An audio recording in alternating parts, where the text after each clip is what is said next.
Right. Why do I do what I do? In short form, for the preservation of future generations. It's simple as that. Uh, so I've been getting a lot of questions as I'm doing more and more, I guess, outreach or activity about just, hey, I'm starting a backyard nursery. Hey, I have a small backyard orchard that I expand just a little bit every year, and all these sorts of things. And um, so, of course, with that comes the curiosity. Like, that's really cool. Why do you do that? Or what's it all about? And so, part of it, so I guess I'll just kind of launch into it, I guess. Part of it is because I really like to garden. I really like growing plants. I really like growing food. It's fun. For me, at least. I know some people, it's not their thing, and that's totally cool. Computers aren't my thing. I think technology is awesome, but I don't want to sit on a computer and play with it all day. So I could understand where someone might not be interested in growing plants all day. So that's kind of, I guess, that little bit there. But the big idea, for those of you who haven't known me for a long time, no. So my educational background then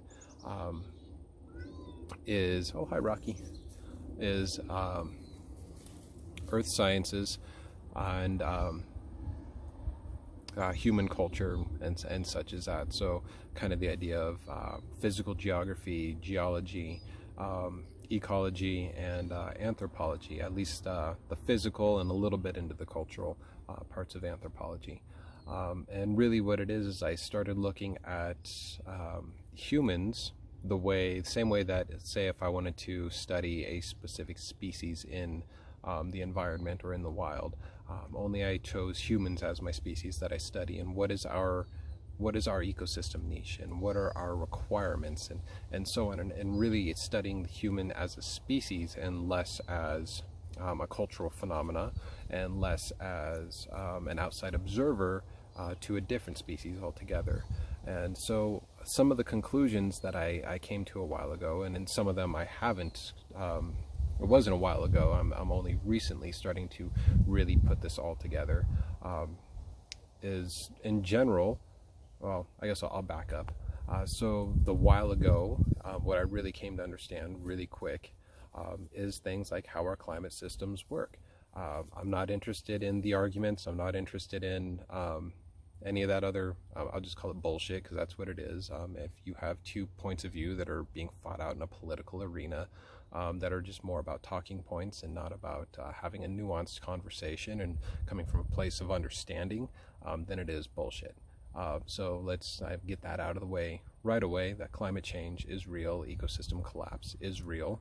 They are based off of understandings and observations from physical observations and sciences that are hard and fast. If you don't want to accept or believe in something that is a fact, it's not about belief, throw away your cell phone, your computer, your TV, your lights, your car, your really nice milled wood, anything.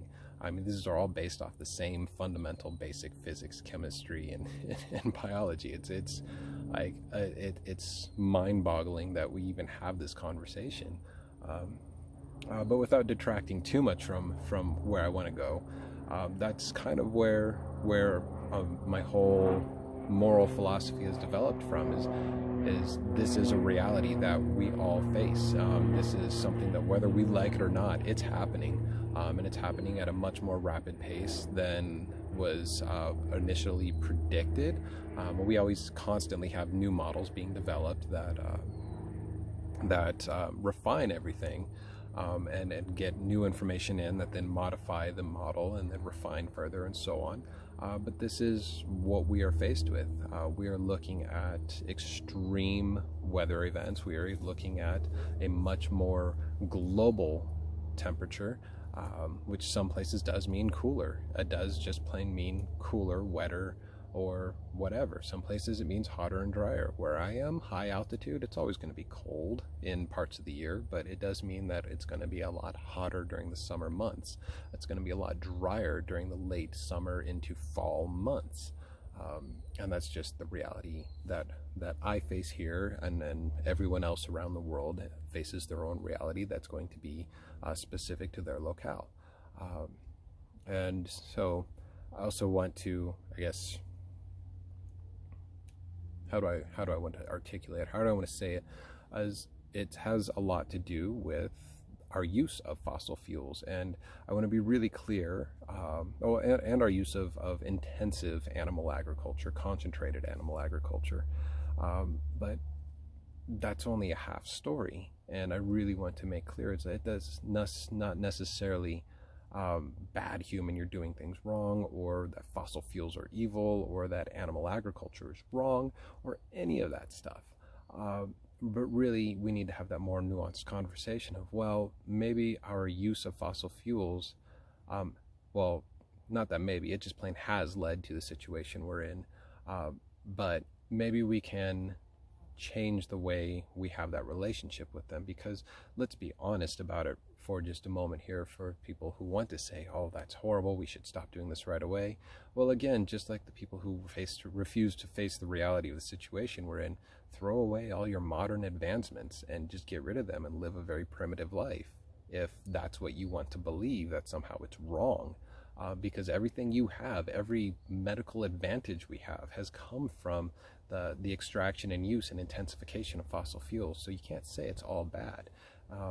A really good book to read, Václav Smil, is Energy and Human Civilization, or something along those lines. But you just look him up and the book comes up.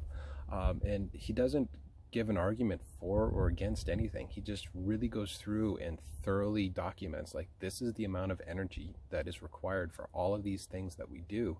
And he gives the examples of not just fossil fuel energy, but he puts it into equivalents of different animal energies, human energy, and so on. Really what it takes to be able to do things. And really take a look at that, and then you thoroughly do begin to understand that, you know, just without the use of fossil fuels to the extent that we have, we wouldn't have the nice world that we live in. And I frankly got to say, like, we live in the best time possible. Now that doesn't mean that it couldn't be better in the future. It most likely will, through technological innovation and through new advancements. But then we also have to be realistic and say, we probably are facing a great simplification in the near term to medium term, and possibly shorter end of the long-term future, simply because we have reached that tipping point. We can no longer use fossil fuels. Either A, we stop using them and preserve some form of the world that we're in and make it a livable future for future generations, or B, we don't stop and we tip our climate system to such an extreme that we no longer have the ability to thrive or even survive as a species on this planet, which then means the fossil fuel extraction and use will stop because we won't be around to do it. Either way, it is going to happen in the fairly near term.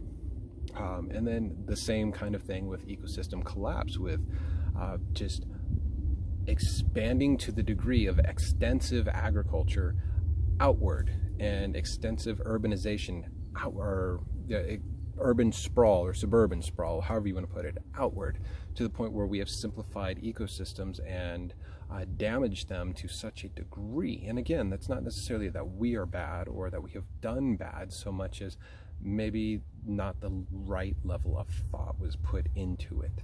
And to some degree we can forgive that and say, you know, we didn't know those things, or some people knew but maybe their voices weren't loud enough, or they or just whatever. The reality is we know now, and we can do something about it now, and that's all we really have, is right now. And we can be responsible for ourselves now.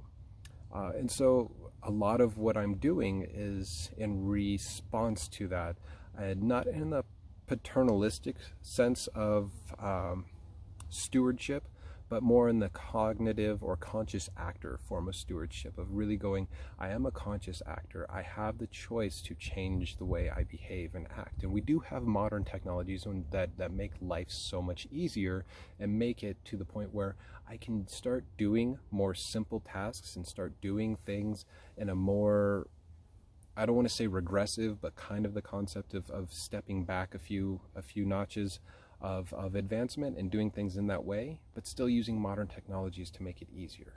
And I hope that makes sense.